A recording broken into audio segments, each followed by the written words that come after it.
office of President of the United States. And I will faithfully execute the office of President of the United States. And will, to the best of your ability, And will, to the best of my ability, preserve, protect, and defend the Constitution of the United States.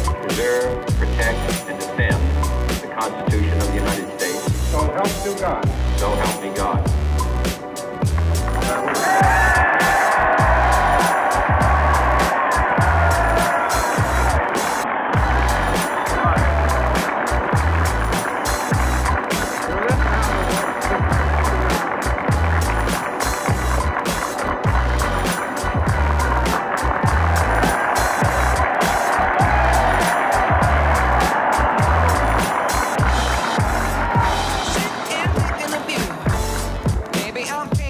Vice President Johnson, Mr. Speaker, Mr. Chief Justice, President Eisenhower, Vice President Nixon, President Truman, Reverend clergy, fellow citizens. We observe today not a victory of party, but a celebration of freedom, symbolized in as well as a beginning, signifying renewal as well as change. For I have sworn before you and Almighty God the same solemn oath our forebears prescribed nearly a century and 3/4 ago. The world is very different now, for man holds in his mortal hands the power to abolish all forms of human poverty and all forms of human life. And yet the same revolutionary beliefs for which our forebears fought are still at issue around the globe. The belief that the rights of man come not from the generosity of the state, but from the hand of God. We dare not forget today that we are the heirs of that first revolution. Let the word go forth from this time and place to friend and foe alike that the torch has been passed to a new generation of Americans born in this century, tempered by war, disciplined by a hard and bitter peace, proud of our ancient heritage, and unwilling to witness or permit the slow undoing of those human rights to which this nation has always been committed, and to which we are committed today at home and around the world.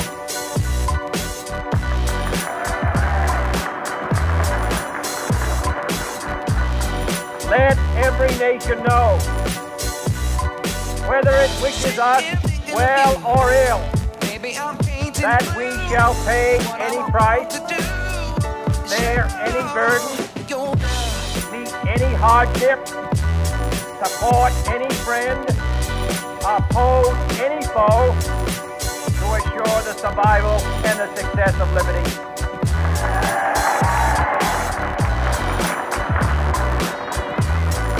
This much we pledge and more. To those old allies whose cultural and spiritual origins we share, we pledge the loyalty of faithful friends. United, there is little we cannot do in a host of cooperative ventures. Divided, there is little we can do, for we dare not meet a powerful challenge at odds and split asunder. To those new states whom we welcome to the ranks of the free, we pledge our word that one form of colonial control shall not have passed away, merely to be replaced by a far more iron tyranny. We shall not always expect to find them supporting our view, but we shall always hope to find them strongly supporting their own freedom, and to remember that in the past, those who foolishly sought power by riding the back of the tiger, ended up inside. Maybe I'm painting blue. What I'm about to do. To those people in the huts and villages of half the globe, struggling to break the bonds of mass misery, we pledge our best efforts to help them help themselves. For whatever period is required, not because the communists may be doing it, not because we seek their votes, but because it is right. If a free society cannot help the many who are poor, it cannot save the few who are rich.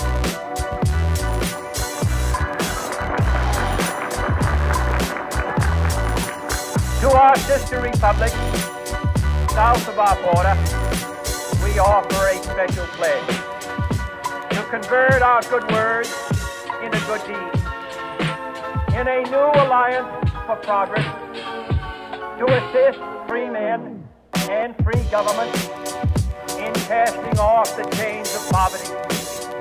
But this peaceful revolution of hope cannot become the prey of hostile powers.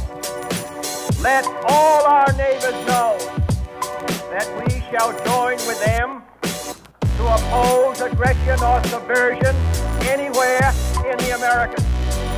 And let every other power know that this hemisphere intends to remain the master of its own house.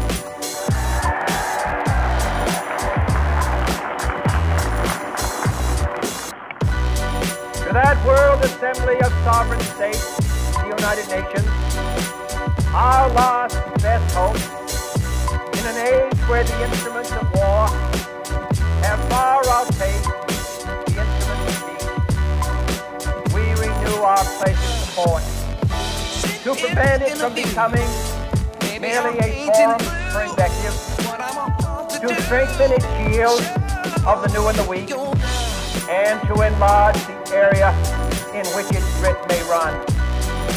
Finally, to those nations who would make themselves our adversary, we offer not a pledge, but a request that both sides begin anew the quest for peace.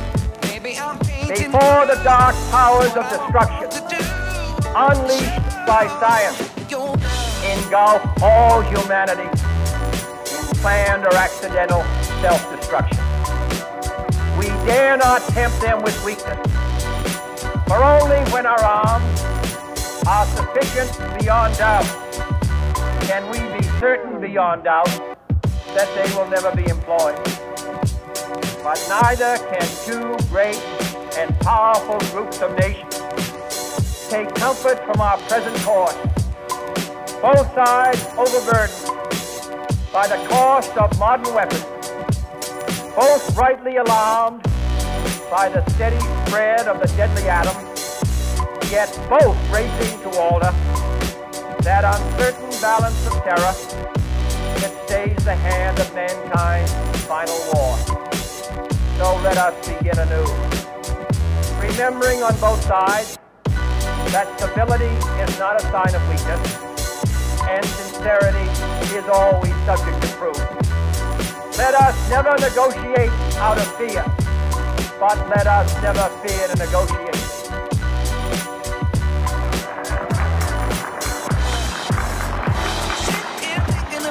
Let both sides explore what problems unite us, instead of belaboring those problems which divide us.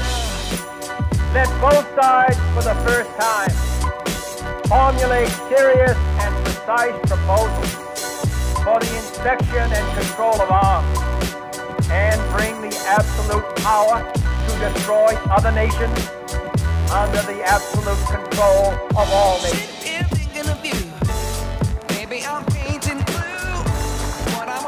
Let both sides seek to invoke the wonders of science instead of its terrors. Together, let us explore the stars, conquer the desert, eradicate disease, cap the ocean depths, and encourage the arts and commerce. Let both sides unite to heed in all corners of the earth the command of Isaiah to undo the heavy burdens and let the oppressed go free. And if a beachhead of cooperation may push back the jungle of suspicion, let both sides join in creating a new endeavor. Not a new balance of power, but a new world of law, where the strong are just, and the weak secure, and the peace preserved. All this will not be finished in the first 100 days, nor will it be finished in the first 1,000 days, nor in the life of this administration, nor even perhaps in our lifetime on this planet. But let us begin.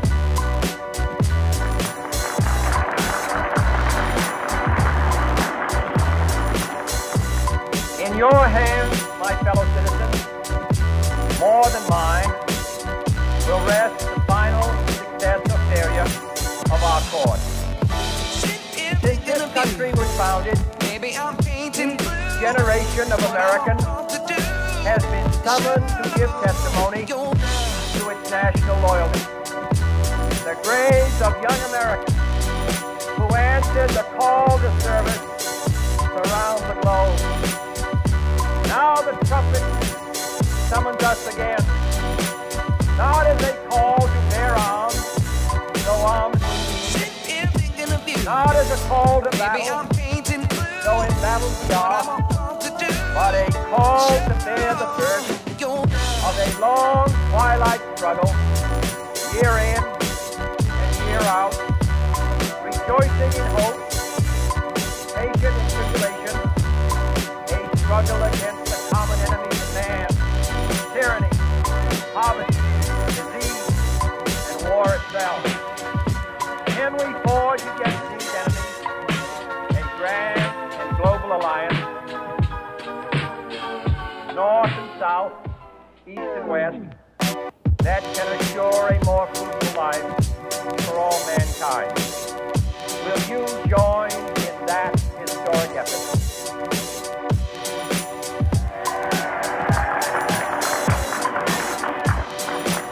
In the long history of the world, only a few generations have been granted the role of defending freedom in its hour of maximum danger. I do not shrink from this responsibility. I welcome it.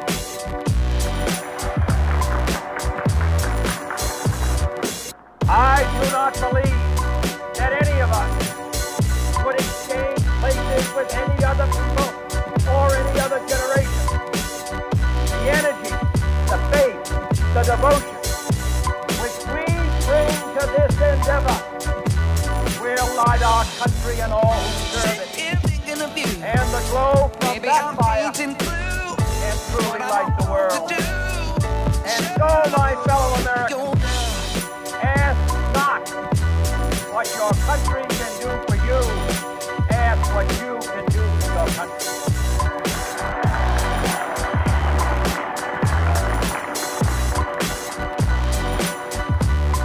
My fellow citizens of the world, ask not what America will do for you, but what together we can do for the freedom of man.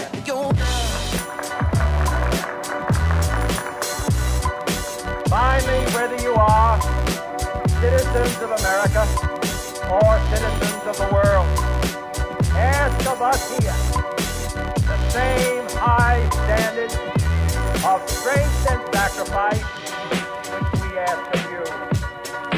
With a good conscience, our only sure reward, with history the final judge of our deeds, let us go forth to lead the land we love, asking His blessing and His help, but knowing that here on earth, God's work must truly be our own.